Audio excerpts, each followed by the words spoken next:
करेंगे फिटनेस के हवाले से, कैसे हम घर बैठकर वर्जिश कर फिट रह सकते हैं।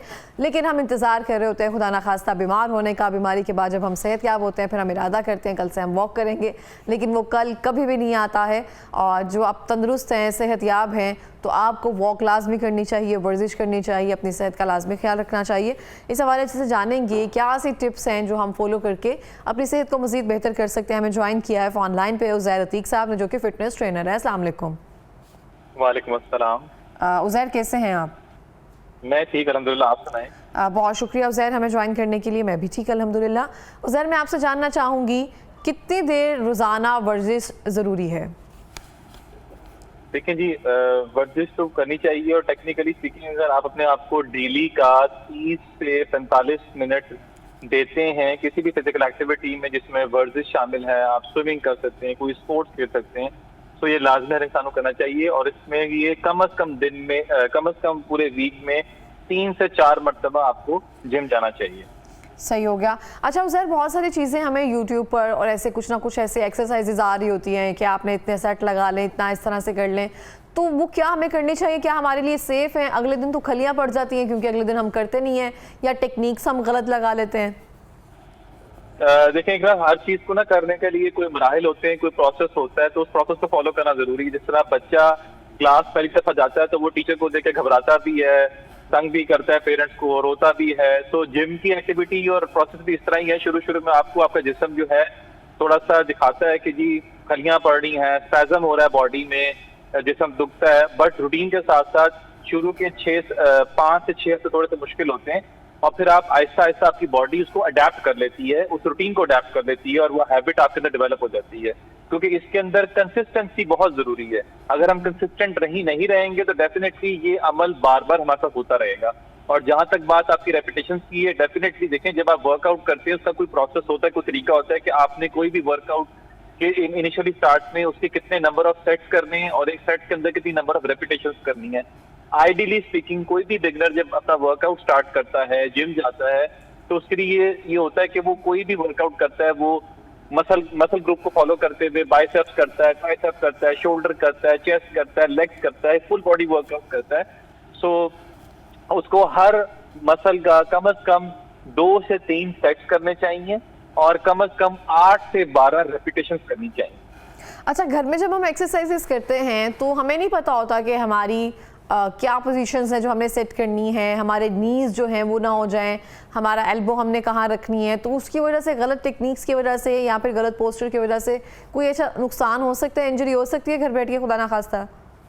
जी बिल्कुल हो सकता है। जब आप किसी बगैर गाइडेंस के ये वही हिसाब है जैसे कि आप बगैर प्लेन में पायलट के बगैर आप पीछे पैसेंजर्स को बैठाते हो और कहें जी प्लेन उड़ना शुरू कर दे खुद ब खुद, तो ऐसा पॉसिबल नहीं। तो उसके लिए पायलट होना बहुत जरूरी है। जिम के लिए भी आपको बहुत जरूरी है कि आपके पास एक प्रॉपर सर्टिफाइड जिम ट्रेनर हो, उसकी मौजूदगी में अपना वर्क। अगर आपकी बिल्कुल जिम हिस्ट्री नहीं है और आपने जिंदगी में कभी जिम नहीं किया, कभी जिम नहीं गए, तो आपके लिए बहुत जरूरी है कि आप फर्स्ट टाइम जिम स्टार्ट करते हुए एक पर्सनल ट्रेनर की मदद खदमात जरूर लें ऑन फ्लोर, ताकि वो आपको गाइड करे कि कौन सा वेट कैसे लगाना है, उसके एंगल्स क्या है, प्रॉपर फॉर्म क्या है। क्योंकि इंजरी आने में टाइम नहीं लगता और जब इंजरी आ जाती है तो वो उसकी फिर डेफिनेटली जब आप जिम पहली दफा जाएंगे और इंजरी आपके ऊपर आ जाएगी तो आपके लिए वो सेटबैक होता है। फिर आप मायूस होकर वापस बैठ जाएंगे घर पे और मजीद हफ्ते और महीने शायद आपको रिकवर करने में लग जाए।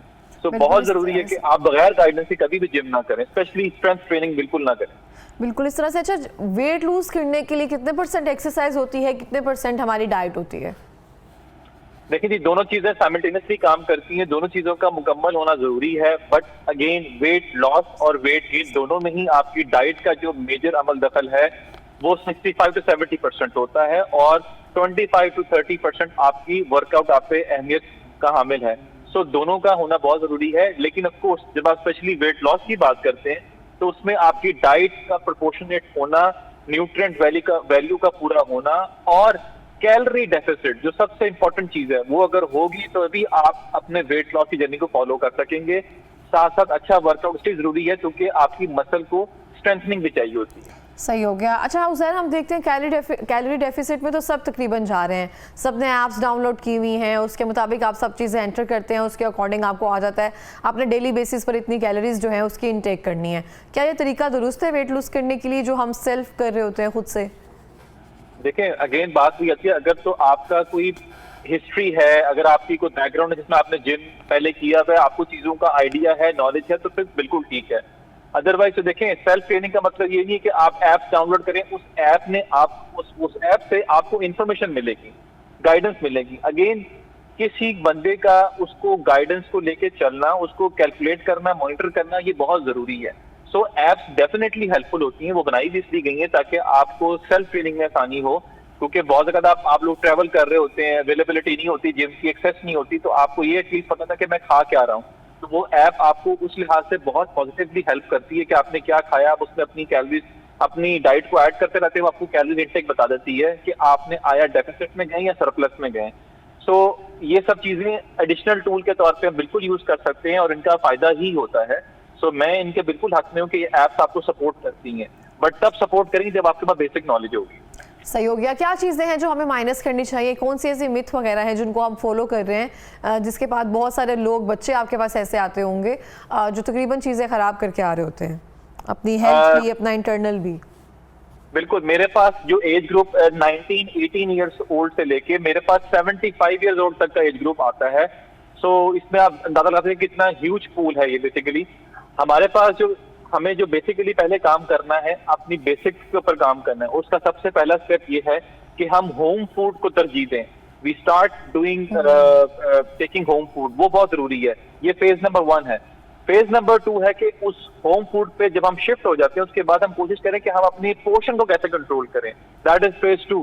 पोर्शन कंट्रोल करने का मकसद ये है कि हमने किस मील में कितना कितना पोर्शन लेना है। एक बात यहाँ पे मैं ऐड ऑन कर दूं अपने नाज़रीन के लिए कि ये जो हमारा ब्रेकफास्ट होता है और ये सबसे इंपॉर्टेंट मील होता है, इसलिए one shouldn't skip the breakfast. मैं मील स्किपिंग के बिल्कुल खिलाफ हूँ, इसलिए कि आपके लिए मील जो है वो फूड, वो एज ए फ्यूल काम करता है आपकी बॉडी के लिए। तो स्किपिंग इसका सोल्यूशन नहीं होता। इसका सोल्यूशन ये होता है कि आपने मील की पोर्शन को कंट्रोल करना है। सो पहली बात ये कि किसी ने भी आज के बाद ब्रेकफास्ट जो है उसको स्किप नहीं करना। ये बहुत गंदी रूटीन है और हमारे यहाँ यंगस्टर्स में बहुत ही आदत डल गई है। इवन बड़े भी इसका शिकार है कि वो उठ के सुबह नाश्ता नहीं करते, समझते हैं जी कि ये एक फैशन है, ये एक ट्रेंड है कि नाश्ता करेंगे तो पता नहीं क्या हो जाएगा। नाश्ता लाजमी करना चाहिए, ऑफिस निकलने से पहले, यूनिवर्सिटी जाने से पहले, स्कूल जाने से पहले।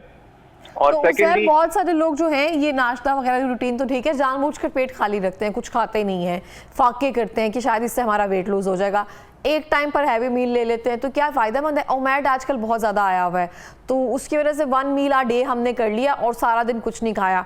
इससे क्या गैस्ट्रिक इश्यूज हो रहे हैं? इससे वेट लूज होता है या नहीं होता?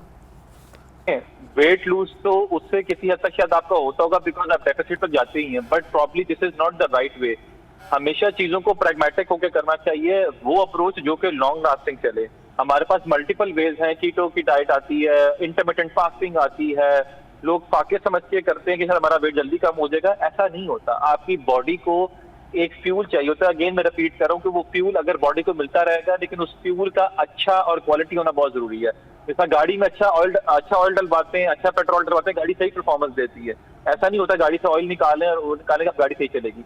तो इंसान की बॉडी भी एग्जैक्टली इस तरह ही होती है, इसी पैटर्न में चलती है। हमें चाहिए कि अपनी क्वालिटी ऑफ फूड को बेहतर करें, मुरगन ग़िज़ाएं को बिल्कुल निकाल दें। स्पेशली रात सोने से पहले कोशिश करें कि जितना लाइट फूड हम खा के उड़ाएं। लाइट फूड से मुराद यहाँ पे सूप्स को तरजीह दी जाए, लेंटल्स दालों को तरजीह दी जाए, वेजिटेबल को तरजीह दी जाए, और ग्रिल्ड आइटम जिसमें ग्रिल्ड फिश आती है, ग्रिल्ड चिकन आता है, उस तरह के खानों को तरजीह दी जाए। जैसी ग़िज़ाएं जो हमारे बहुत ऑयल में बनती हैं उनको अवॉइड किया जाए। कार्ब्स का इनटेक कंट्रोल किया जाए। मैं ये नहीं कहता कि 100% कार्ब्स को निकाल दें, बट कार्ब्स को जितना मिनिमलिस्टिक लेके चलेंगे उतना फायदा होगा, क्योंकि बॉडी को कार्बोहाइड्रेट की रिक्वायरमेंट होती है। बट कार्ब्स की अच्छी फॉर्म में लें, आप पोरिज की फॉर्म में लें, आप बॉइल्ड राइस की फॉर्म में ले सकते हैं, आप फ्रूट्स की फॉर्म में ले सकते हैं। सो वो चीजों का इंतखाब करें जो कि बेनिफिशियल है आपके बॉडी फंक्शनलिटी के लिए। ठीक हो गया, बहुत बहुत शुक्रिया अज़ैर हमें ज्वाइन करने के लिए।